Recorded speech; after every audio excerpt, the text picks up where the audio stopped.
So let's talk a little bit about real life, living in Corfu in the winter.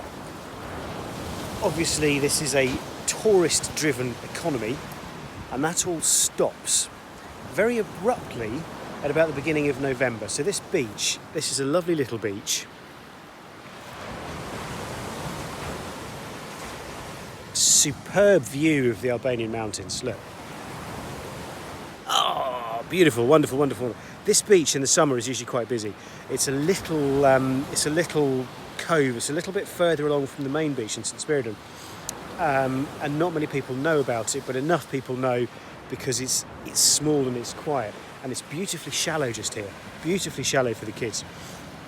There's nobody here, and as you can see, it's a lovely day. Yes, I've got my jumper on, but it's warm still. I guess the sea is probably freezing cold. I'm not going to go in there and find out.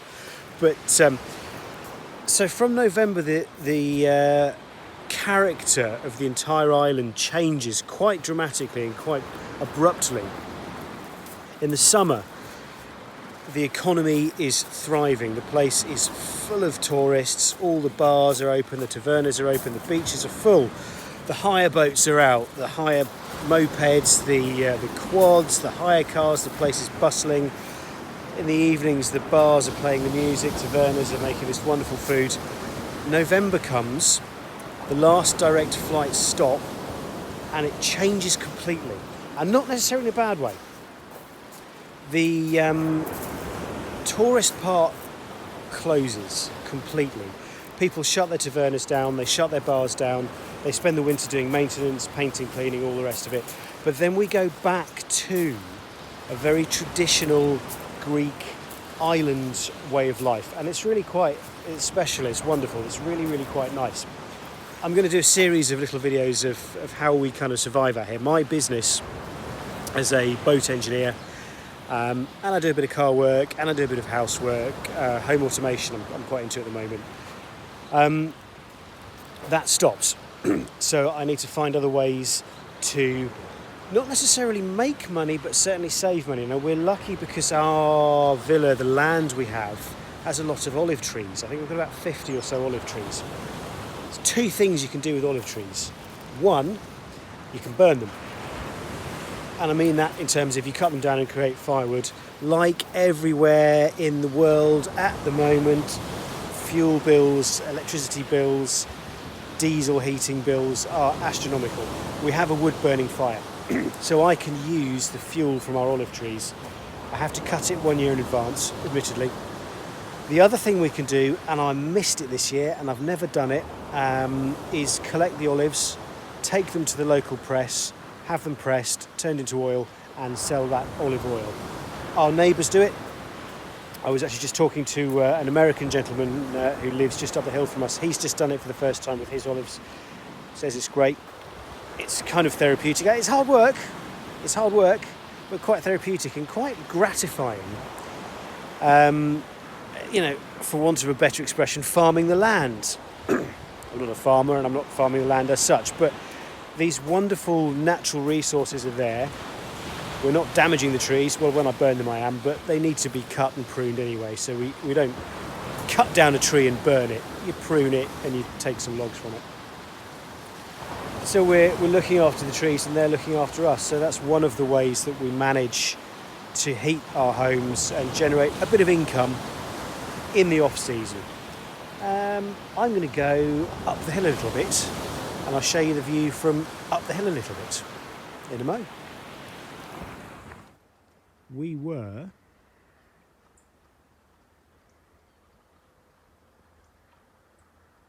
there.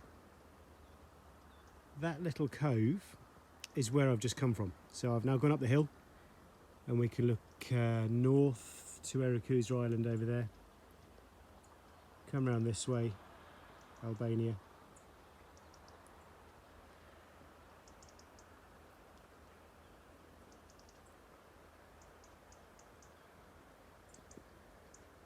And some trees. So Parithia village will be down there. Kalamaki beach is just down there. and then round to the Greek mainland, and if you carried on this way you'd end up in Italy. I was hoping to get some smoke, some pyres, because one of the things that happens from the beginning of November is people start to burn the excess olive detritus, because obviously the leaves and the small twigs and branches we don't use for our fires, and of course you can't process it. In the summer we're not permitted to have fires for obvious reasons. Everything's very dry and very, very hot. So I haven't been able to find any of those. Well, you know, 1st of November it goes crazy, there's fires everywhere, there's smoke everywhere. So, well, there we go. And the sun's just gone behind a cloud. Not having any of that. Had some really bad weather recently. It's funny, Greece, Corfu I should say, has a higher rainfall per annum than London. That's how it stays so amazingly green. For a Mediterranean island, it's stunningly green. And we have our own microclimate here as well. Sometimes it can be throwing it down in Albania, torrential rain and beautiful sunshine here, and vice versa. Sometimes you can't see Albania. We did have the first snow on the mountains as well, but I can't see that from here. I'll see if we can find somewhere else where we can see the snow from. I wasn't able to find any of those fires or even any snow. I think it might have melted. But what we can do is have a quick look at some olive nets. So these are the nets that we use to collect the olives. So I don't know how well the camera captures this, but all of these trees have nets laid around the base of them. So it's quite straightforward really.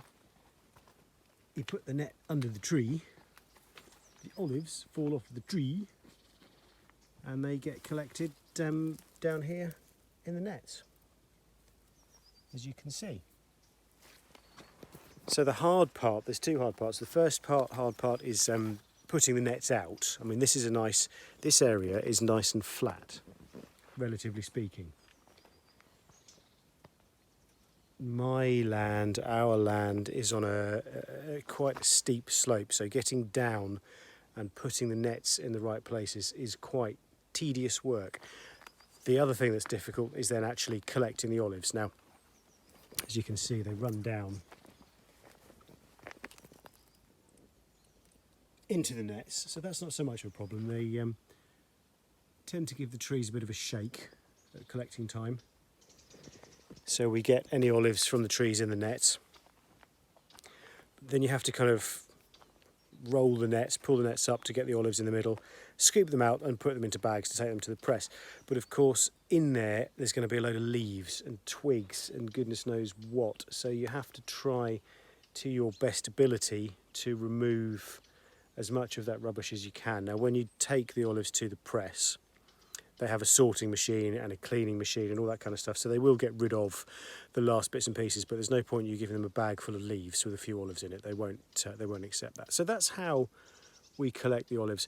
I can't show you the process this year because I didn't do it, but the year after next, because it's only every 2 years, I will we'll make a video and we'll, with the permission of the owners, we'll go into the press and I'll show you the machines working and show you how it's great process. And I have had the raw product as it comes out the machine. We had a couple of years ago, went to the baker's, bought a loaf of fresh, still warm, crusty bread, went to the olive press and they held the bread under the press as the oil came out. You know, they talk about extra virgin olive oil in the supermarket. It doesn't get any more extra virgin than coming out of the machine onto your fresh, warm bread. Delicious. So we'll look at that, but that's 2 years away. That's a long way away. Loads of other stuff to talk about between now and then.